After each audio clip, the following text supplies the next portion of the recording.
Hi, this is Catherine, and this is Taking Tea with Catherine.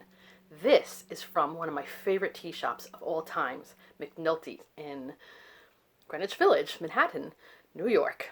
I don't get down there very often, but when I was much younger and we didn't have a lot of internet access, and I wasn't really ordering from catalogs yet, which I did eventually, this was one of the few places that you could go down and actually buy loose tea. And this is China Rose black tea is one of my favorites. It's been one of my favorites for years. I love it. It's so good to me. And that's what it's about. By the way, thank you, all of you new subscribers. Over 100 at this point. It's amazing. I was shouted out by Olive over at A Book Olive, which was incredibly amazing for me because she is definitely like the McNulty's of of BookTube to me, like one of my absolute favorites to me, like since I started following BookTube.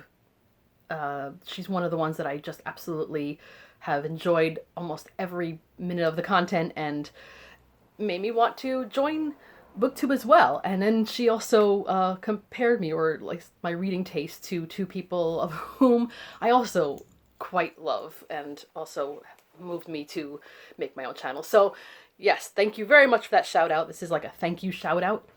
I think that's a thing. So that's one of the things I love about BookTube. It is a pretty small community. And when I say small, I know there's tons of booktubers out there. But among like your particular reading interests, if you like reading these kinds of books, you're going to find almost certainly a booktuber with similar tastes. This one may like this kind of genre, and this one may like this kind of genre, and you follow them, and you really feel like you're part of kind of, I don't want to say a family. It sounds kind of sentimental, but you know what I mean. It's a nice feeling. It's such a good feeling, Mr. Rogers.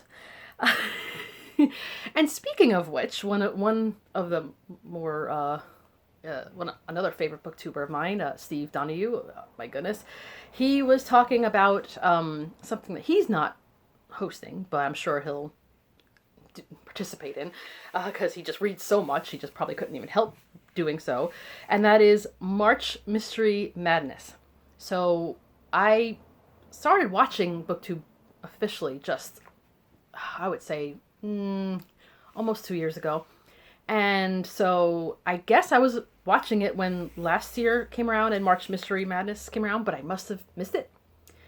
I did, and so I'm going to make up for it now. So Steve mentioned Lizzie Fay Loves Books when he was mentioning the challenge. Is it a challenge? Yeah, because it's a reading challenge.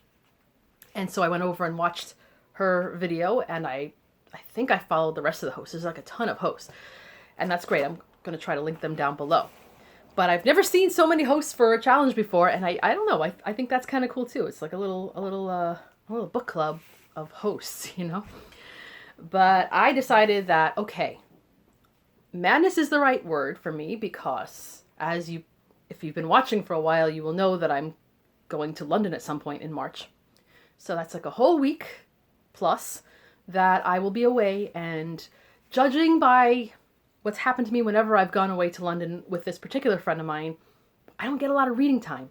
On airplanes, I try to sleep on the way over because it's a red eye. And on the way back, I might read a little bit. If I take the train that we plan to take, we might be taking a train over to Bath at some point. Bath, sorry, if you're English.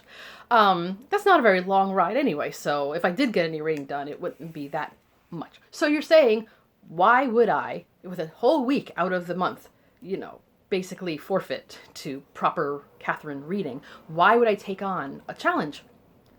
And my answer is, why not? Let's just enjoy the life of reading. And I saw this and I said, this is up my alley. I love mysteries. And I only have a couple other books on my TBR for March. One is Shirley, which is the one book I plan to take with me to London. And that's not a mystery. It's Charlotte Bronte. But I don't need to finish it. I just bringing it with me for reasons. And then the new Hilary Mantel, The Mirror and the Light, is coming out. So there's that. Otherwise, I don't really have anything that I'm putting on my TBR. So I don't know if I'll even do another TBR for March. I might anyway, because I like talking. But I thought, I can do this challenge and the prompts, and if I can fit in all 5 of the books that I've chosen for this, then that's fantastic. And if I can't, well, it's worth the effort anyway. No booktube police is going to come and say, oh, you didn't finish your books. That's it. We're taking away your badge, and you're just, you're going to have to drink tea by yourself with your cats. And that's it. So, so what I did was I looked at the prompts and I tried to fit it in with what I've chosen, what I have in my TBR, and it worked out pretty well, actually. So apparently it's the 5th year of March Mystery Madness, so 5 is the big theme. So one thing is, let's pick 5 books. Done. That's the easiest part, honestly. And then there's a bunch of things. One thing said, complete at least 5 of these prompts or come up with your own prompts that fit the 5 theme. I came up with 2 prompts. I don't know if other people come up with these. I'm not going to probably follow them. I just thought they were kind of like, okay, let me think of something with 5 in it. One was, okay, include a detective that you wish you could high five. I don't high five people. I mean, I have done so, but mostly sarcastically because I'm just not a high fiver. But is there a detective out there that you felt like if you met them, this is the person you'd be like, yes. I don't know.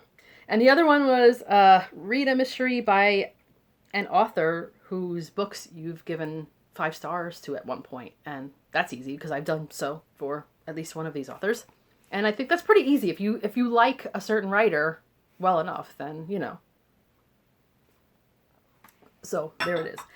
Okay, and it says you can double up and count one book for more than one prompt, which is great because, So here's another one. Read the 5th book in a series. And, the next Bryant and May book that I have is the 5th book in the series, White Corridor by Christopher Fowler. So that fit in very well. I need no excuse to read my Bryant and May books. I only have, I think, 2 left that I haven't read, so I'm gonna really hit that one.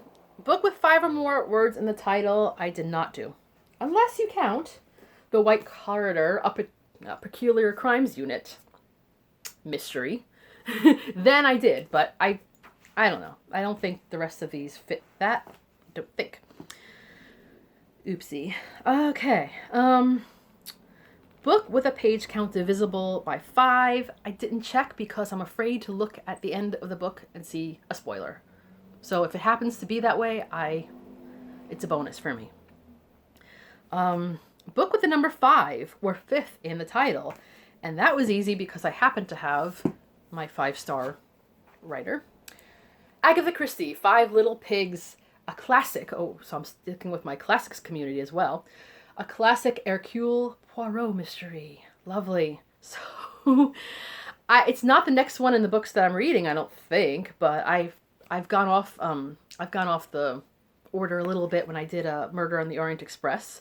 So I have no problem doing so. And I've seen the adaptation, so I know a little bit about this, but I heard it's really good, the book. So.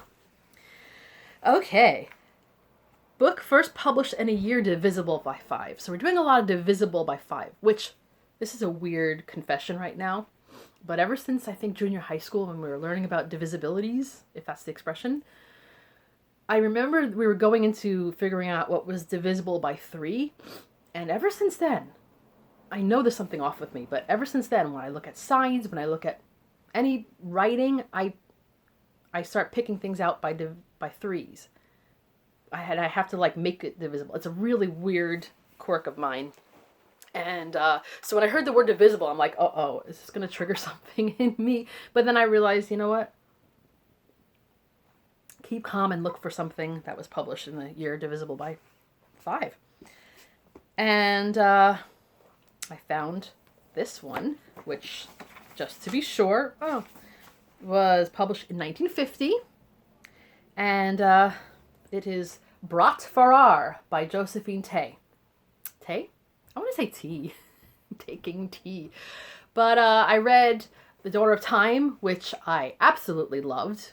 Just excellent. So I have a few more of her books, and I really want to get back into reading Josephine Tay, and great reason, excuse, etc. It says, in a surprising tale of mystery and suspense, a stranger enters the inner sanctum of the Ashby family, posing as Patrick Ashby, the heir to the family's sizable fortune.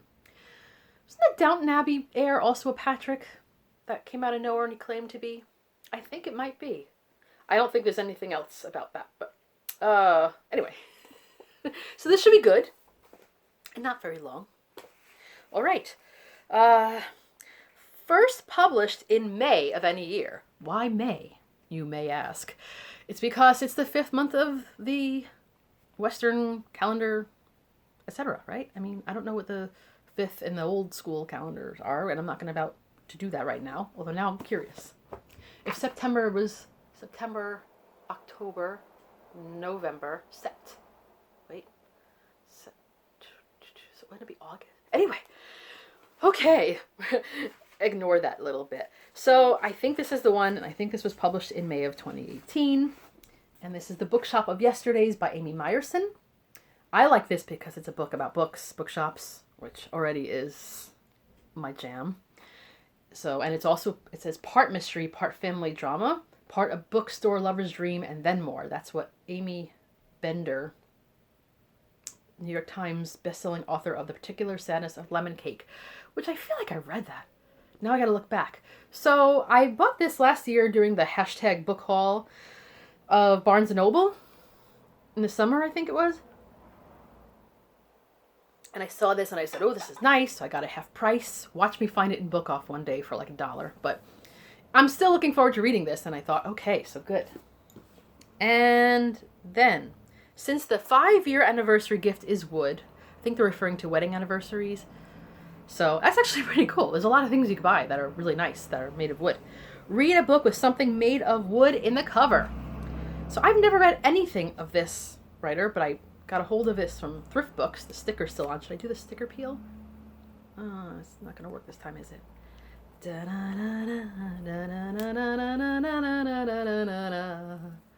Yes, it worked. I'm going to put it on my cat. She's mad. This is The Inspector and Mrs. Jeffries, A Victorian Mystery. Can you find the thing made out of wood here?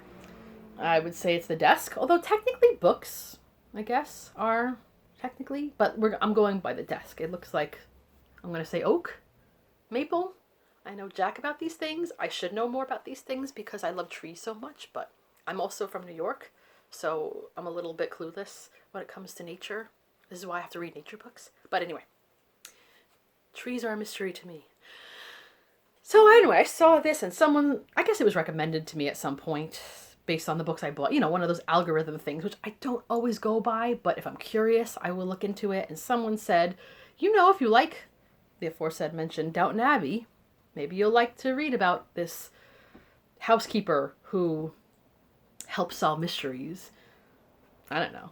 I kind of like that idea. Maybe like a Miss Marple-y feeling too, but anyway. So I think this is the first one in this series, and it's really quick. We'll read too. I don't want to look at the pages. 181 pages, not divisible by 5, but I think this is a good one. So those are the 5 books that I hope to have time to read. Again, even if I read 2 or 3 of them, I'll be pretty happy, but I just love the idea of this challenge. I don't know if I'm going to amp my tea and mysteries for March based on this.